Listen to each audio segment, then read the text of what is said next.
আচ্ছা, তো stress in soil মাস চ্যাপ্টারে আমাদের এই প্রিন্সিপাল অফ সুপারপজিশন টপিকটা বাদ পড়ে গেছিল।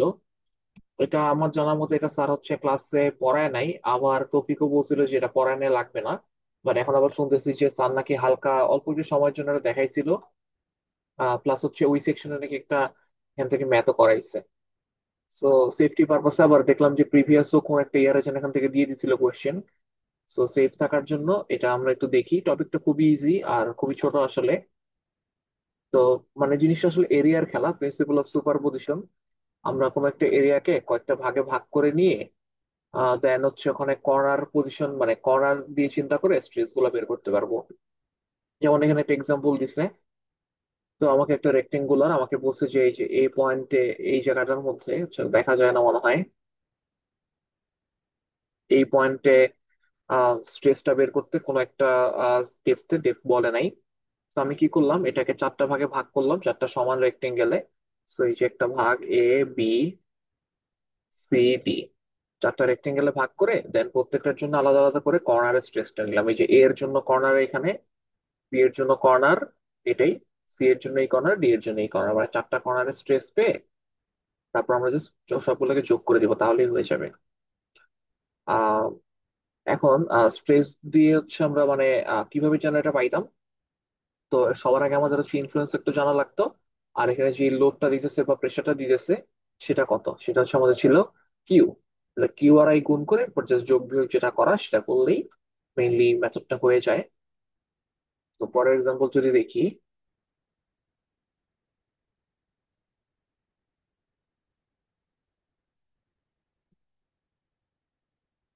যেমন এক্সাম্পল টু তে আমাকে বলছে, তো এইবার আমাকে বাইরে বের করতে হবে। তো এটা হচ্ছে আমার রেক্টেঙ্গেল, আর এখানে হচ্ছে আমরা লোডটা দিচ্ছি, বাট এবার যে পয়েন্টটা সেই পয়েন্টটা হচ্ছে বাইরে এখানে।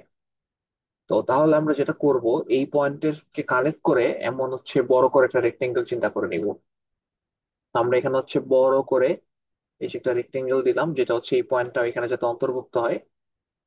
আমি কি বলছি, এটার জন্য সবসময় চেষ্টা করব যে কর্নারে নিতে, মানে এই পয়েন্টটা যাতে কোন একটা রেক্টেঙ্গেলের কর্নার থাকে। বাট এখন তো এটাতে আসলে কর্নার বানানো তো সম্ভব না, তাই এটাকে বড় রেক্টেঙ্গেলটাকে দুইটা ভাগে ভাগ করছি।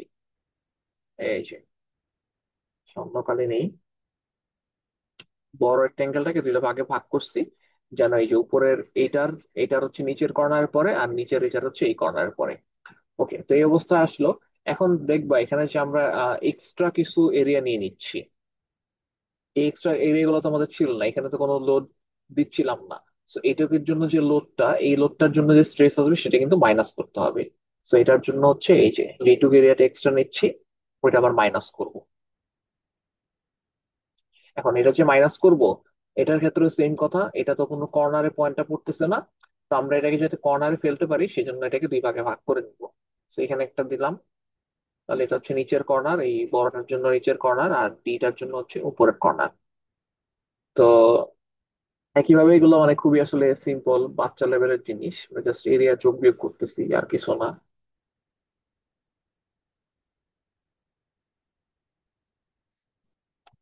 তো যদি এখানে পরেরটায় দেখি,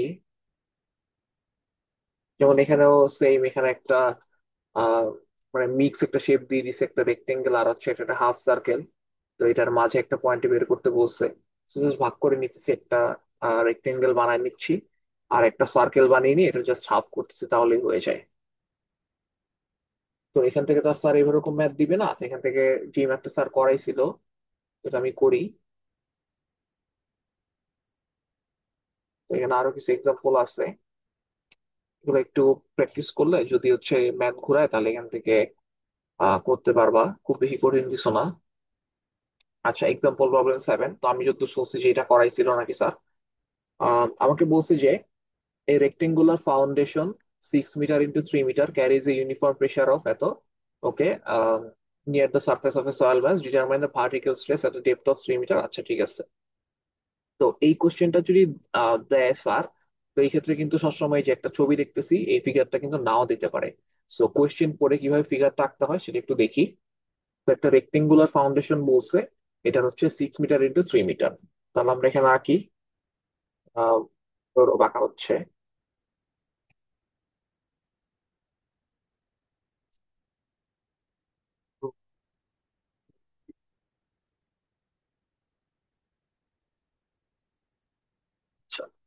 এই যে একটা রেক্টেঙ্গুলার আঁকলাম, রেক্টেঙ্গেল শেপ। তো এখন এটার হচ্ছে বড়টা হচ্ছে কত, 6, আর এটা ছোটটা হচ্ছে 3 মিটার। এখন বলছে যে carry a uniform pressure of 300 kilo Pascal. তার মানে আমাদের যে কিউর ভ্যালুটা হচ্ছে 300, এটা পেয়ে গেছি। এটা হচ্ছে পুরোটার মধ্যে ছড়িয়ে আছে near the surface of soil mass. Determine the vertical stress at depth of 3 metre.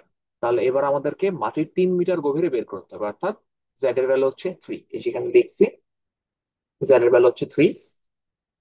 Below a point on the centre line 1.5 metre outside the long edge of the foundation. আচ্ছা, long edge of the foundation, এখানে long side কোনটা, এটা না? Long side এটা। বলছে যে on the centre line. আচ্ছা, তার মানে এই যে লং যে সাইডটা, এটা যে সেন্টার লাইন, অর্থাৎ এই যে এটা হচ্ছে সেন্টার। তাহলে centre line 1.5 metre outside of the long age.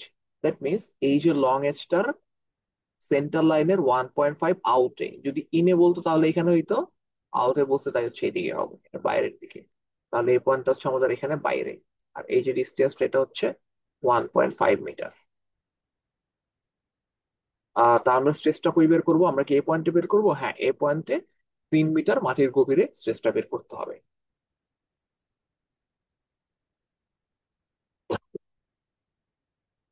তো স্যার এখানে বলে দিচ্ছে যে hint use the principal of superposition. So এক্সামে এরকম বলা নাও থাকতে পারে। তো যদি এরকম আমরা দেখি যে কোনো পয়েন্ট এমনি বাইরে এরকম দিয়ে দিচ্ছে, তো আমরা ধরে নিব যে এটা সুপারপজিশনের ম্যাথ হতে পারে। উম, এখন তো আমি কি বলছিলাম, যে এটাকে আগে একটা বড় রেক্টেঙ্গেল বানাই নিব, যেন হচ্ছে আমাদের যে পয়েন্টে বের করছি স্ট্রেসটা, ওই পয়েন্ট এখানে কভারে চলে আসে। সো এই যে এখানে আমি ছবি আঁকছি। তো এই যে আমরা এই পয়েন্টটা যাতে ইনক্লুড হয় সেভাবে করে বড় একটা রেক্টেঙ্গেল নিয়ে নিছি। তো এই ডিস্টেন্স আমি আগে থেকে জানতাম, বলে দিচ্ছে আমাকে 1.5 মিটার আউটসাইড, তাই এটা হচ্ছে 1.5। তাহলে এই যে পুরা বড় রেক্টেঙ্গেলটা, এটা সাইজ হবে কত? 4.5। 3 + 1.5, 4.5 হবে। আর এই বরাবর হচ্ছে আগে থেকেই 6 ছিল। তো আমি এটাকে দুই ভাগে ভাগ করে নিছি। এই যে মাঝখানে একটা, আমাকে দরকার কি এটা কর্নারে ফেলা, তাই কর্নারে ফেলার জন্য মাঝখানে ভাগ করে নিছি। তাহলে এই যে একটা, এটার কর্নার এখানে আসছে, আবার এই যে আর একটা, এটার কর্নার এখানে আসছে। দুইটা সিমেট্রিক হয়ে গেছে, তো আমাদের মানে অত বেশি খাটতে হবে না আসলে। যদি সিমেট্রিক না হয়তো তাহলে একটু ঝামেলা করা লাগতো, মানে ম্যাথটা একটু বড় হইতো আর। ওকে। এখন আম, আমরা তাহলে এইটুকু অংশ কিন্তু এক্সট্রা নিতেছি, এটা কিন্তু আমাদের ছিল না আগে থেকে। তাহলে এটাকে বড় করার পরে তাহলে এইটুকু অবশ্যই মাইনাস করতে হবে, তাহলে এই যে এখানে মাইনাস করছি দেখাইছি। পুরাটা থেকে পুরাটার জন্য এখানে বের করব, দেন হচ্ছে এইটুকের জন্য বের করে স্ট্রেসটা বের করে মাইনাস করে দিব। আচ্ছা, এখন পুরাটার জন্য যে বের করব, তার পুরাটা আমরা এখানে কি নিচ্ছিলাম, কর্নারে যেহেতু নিচ্ছি, তাহলে সবার আগে আমরা এই রেক্টেঙ্গেলটা চিন্তা করি, যেটা সিমেট্রিক। তো এটা হচ্ছে, মানে আমি আজকে আর খুব বেশি ডিটেলসে যাচ্ছি না, কারণ এটা মানে এইগুলো আগের ভিডিওতে খুব ভালো করে ক্লিয়ার করছি। কারণ সমস্যা থাকলে ওগুলো দেখতে পারো আবার। এখানে এনার্জি ভ্যালু এন হয় হচ্ছে তোমার লং সাইড যেটা ডিভাইডেড বাই হচ্ছে ডেপথ।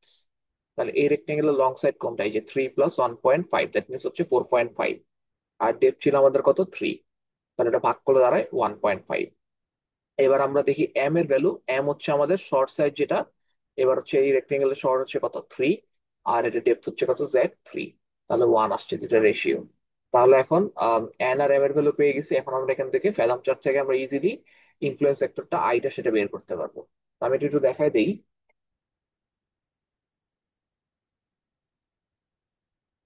তো আমাদের চার্টের হচ্ছে এই বরাবর আমরা এম এর ভ্যালু গুলো দেখতাম। তো আমাদের এম এর ভ্যালু আসছে হচ্ছে এটা 1। তো 1 হচ্ছে এম এর ভ্যালু। এই তো এম এর ভ্যালু 1, স্যার মার্ক করে দিচ্ছে আগে থেকেই। তাহলে এম এর ভ্যালু 1 হচ্ছে এই লাইনটার জন্য। এখন আমরা দেখবো এন এর ভ্যালু। এন কে খুঁজবো আমরা হচ্ছে নিচে, এই যে এই বরাবর হচ্ছে এন এর ভ্যালু। এন এর ভ্যালু হচ্ছে আমাদের 1.5। সো এটা হচ্ছে 1 আর 2, 2 এর মাঝামাঝি 1.5। সো এই যে স্যার হচ্ছে মার্ক করে দিচ্ছে এখানে, এই বরাবর এই লাইনে গিয়ে এখানে মিশছে এটা। এই যে এই লাইনটার সাথে 1.5 এখানে গিয়ে মিশছে। তো এটা কি রিডিং, এটা হচ্ছে আমরা এবার লেফট এটাকে বর্ধিত করে দিব। বর্ধিত করে দিলে এই যে এই ভ্যালুগুলো সব আই এর ভ্যালু। এই ভ্যালুগুলো আমাদের ইনফ্লুয়েন্স ফ্যাক্টরের ভ্যালু। এটা হচ্ছে এখানে গিয়ে চেক করছে। তো এটা হচ্ছে 0.18 আর 0.2 এর মাঝামাঝি কোন একটা পয়েন্ট। তো এটা হচ্ছে 0.194, এটা ধরে নিছে। এটা একটু এদিক সেদিক আসতে পারে, সমস্যা নাই। তো আমরা প্রথম ইনফ্লুয়েন্স ফ্যাক্টর পেয়ে গেলাম। আর এখন আমরা এই রেক্টেঙ্গেলের জন্য যেহেতু বের করছি একবার, তো এটার জন্য আর আলাদা করে বের করা লাগতেছে না, কারণ এটা সিমেট্রিক, সেম জিনিসই আসবে। এবার আসি এই ছোট রেক্টেঙ্গেল যেটা আমরা মাইনাস করব, এই ছোটটা। ছোটটাকে আমরা দুই ভাগ করে নিছি। তো আমরা প্রথমে এটার জন্য দেখবো, এইটুকের জন্য। তো এটার জন্য এন এর ভ্যালু আবার হচ্ছে কি লং সাইড হচ্ছে এবার 3 ডিভাইডেড হচ্ছে জেড। টেপ তো 3 থাকতেছে, তাহলে 1 আসছে এন এর ভ্যালু। আর এম এর ভ্যালু হচ্ছে শর্ট ডিভাইডেড হচ্ছে জেড। এবার শর্ট সাইডটা হচ্ছে 1.5। তাহলে এটা ভাগ করলে 0.5 থাকে। তাইলে আমরা এন এর ভ্যালু 1 আর এম এর ভ্যালু 0.5 এর জন্য ভ্যালম চার্ট দেখি। তো আমাদের এইটা হচ্ছে এম এর ভ্যালু 0.5, এই লাইনটা এভাবে করে যাচ্ছে। আর এন এর ভ্যালু 1 এই বরাবর। তো এটা এখানে গিয়ে মিশে গেছে, সুন্দরভাবে ইন্টারসেক্ট করছে। তো এটা হচ্ছে আমরা যদি এদিকে বর্ধিত করে দিই, এক্সটেন্ড করলে, এটা হচ্ছে আই এর ভ্যালু 0.1 ডিরেক্ট পেয়ে গেছি। তো এটার জন্য যা আসবে আই এটার জন্য তাই আসবে, তো আলাদা করে আর বের করতে হবে না। তাহলে আমাদের যে আলটিমেটলি ইফেক্টিভ স্ট্রেস যেটা আসতেছে সেটা কত? এই যে 2 দিয়ে গুণ করছি কেন, কারণ এখানে কিন্তু দুইটা আছে। তো এই যে বড় রেক্টেঙ্গেল একটা, আর এখানে হচ্ছে আরেকটা, তো দুইটা কিন্তু 2 দিয়ে গুণ করলাম। আম, ইন্টু ইনফ্লুয়েন্স ভেক্টর প্রথমটা মাইনাস, আবার হচ্ছে 2 ইন্টু কিউ ইন্টু I2। এইবার হচ্ছে দ্বিতীয়টা ইনফ্লুয়েন্স ভেক্টর, এবার এটা দুইটা আছে। সো আমাদের কিউ ছিল 300, ইনফ্লুয়েন্স ভেক্টর বিয়োগ করলাম, সো আমাদের রেজাল্ট চলে আসছে। ওকে, খুব ইজি ছিল। এখন যদি এমন হইতো যে এটা ইয়ে হয় নাই, মানে সিমেট্রিক হয় নাই, ধরো আমাদের এরকম কিছু হইতো, ধরো আমাদের পয়েন্টটা এখানে থাকতো, তখন আমরা কি করতাম? এইখানে আবারও এটাকে বর্ধিত করে দিতাম। অন্য কালি দিয়ে দিই বর্ধিত অংশটা, এটা হচ্ছে বর্ধিত অংশ। তাহলে এদিকে হচ্ছে ভাগ করে নিতাম। এবার আমাদের রেক্টেঙ্গেল কিন্তু চারটার জন্য আলাদা করে ইনফ্লুয়েন্স ভেক্টর বের করতে হতো। প্রথম হচ্ছে এই বড়টা, এরপর হচ্ছে এইটা, তারপর হচ্ছে দুইটা যোগ করতাম। আর এরপর হচ্ছে কি এইটা এক্সট্রা আসছে, এটা এক্সট্রা আসছে, এই দুইটাকে আমাদের বিয়োগ করা লাগতো। তাইলে আচ্ছা, একটু ভুল করছি না, এটা এরকম না। প্রথমে হচ্ছে এই পুরাটা, প্রথমে হচ্ছে পুরা বড় রেক্টেঙ্গেল, এরপর হচ্ছে এই বড় রেক্টেঙ্গেল, দুইটা দুইটা যোগ করব, মাইনাস হচ্ছে এই ছোট রেক্টেঙ্গেলটা, মাইনাস হচ্ছে এই ছোট রেক্টেঙ্গেলটা, তাহলে হচ্ছে এই পয়েন্ট এটা চলে আসা উচিত। ওকে, এরপরে আহ,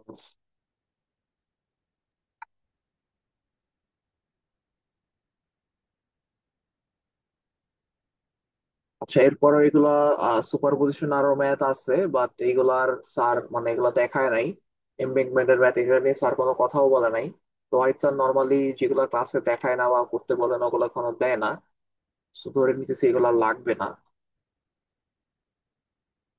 আর এরপরে তো বলছিলামই যে এরপরে আসলে কোনো কিছু নাই আর তেমন। নিউ মার্কেট চার্ট এগুলো তো নাই, এগুলা কোনো কিছু লাগবে না।